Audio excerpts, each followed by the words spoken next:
I'm always skeptical when I see a DSLR that looks perfect on the product page, sleek body, high-resolution sensor, promises of fast shooting, and then I hear people come back saying it feels like a compromise in the real world. The hesitation I get from friends who want to step up from a smartphone or a point-and-shoot is real.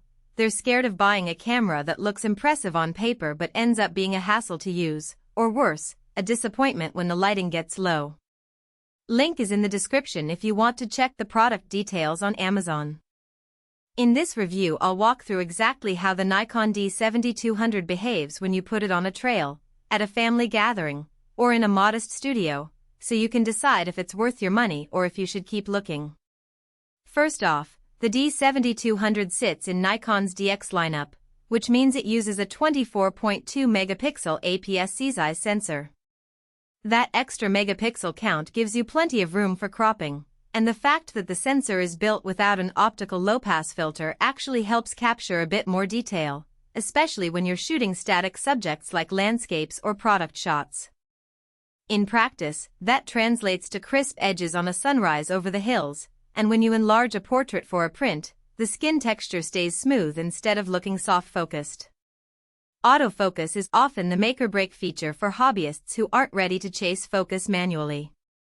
The D7200's 51-point AF system is spread across the frame, giving you decent coverage whether you're tracking a moving child in a park or trying to lock onto a bird in flight.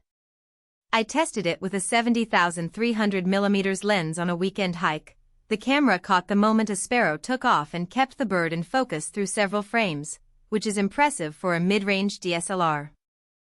That confidence comes from the dedicated phase detect sensors, not from the body's processing alone, so you get reliable focus even when the subject moves unpredictably. Low light performance is where many DX cameras stumble, but the D7200's XT4 processor and the sensor's native ISO range give you usable results up to about ISO 6400 without a massive noise penalty.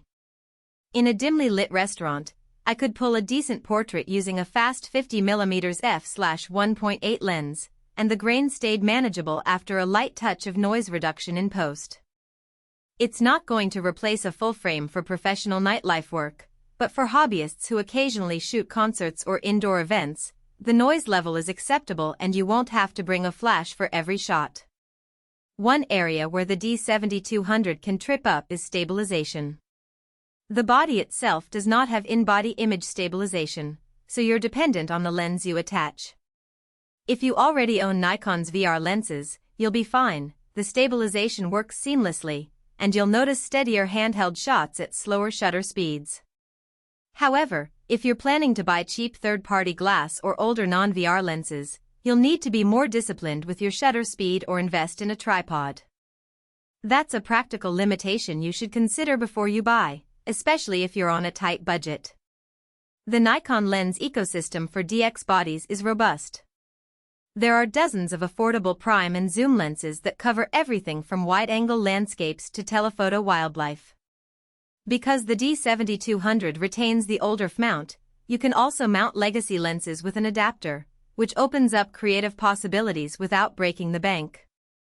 On the flip side, if you were hoping to use full-frame lenses at their full field of view, you'll notice a 1.5 crop factor, meaning a 24mm lens behaves like a 36mm on a full frame.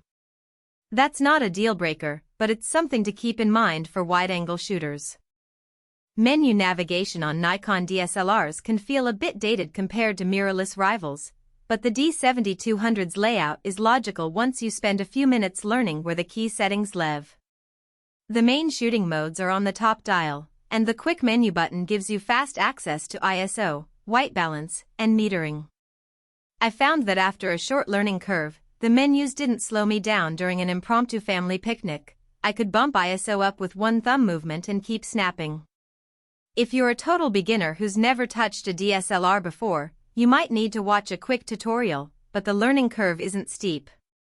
Battery life is another practical concern. The D7200 uses the ENEL15 battery, which, according to Nikon's own testing, can handle roughly 950 shots per charge.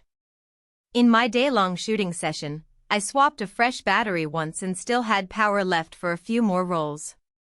That reliability means you won't be hunting for an outlet when you're out on a weekend shoot, and the battery is interchangeable with many other Nikon models, so if you already have an older Nikon body, you can reuse the same spare.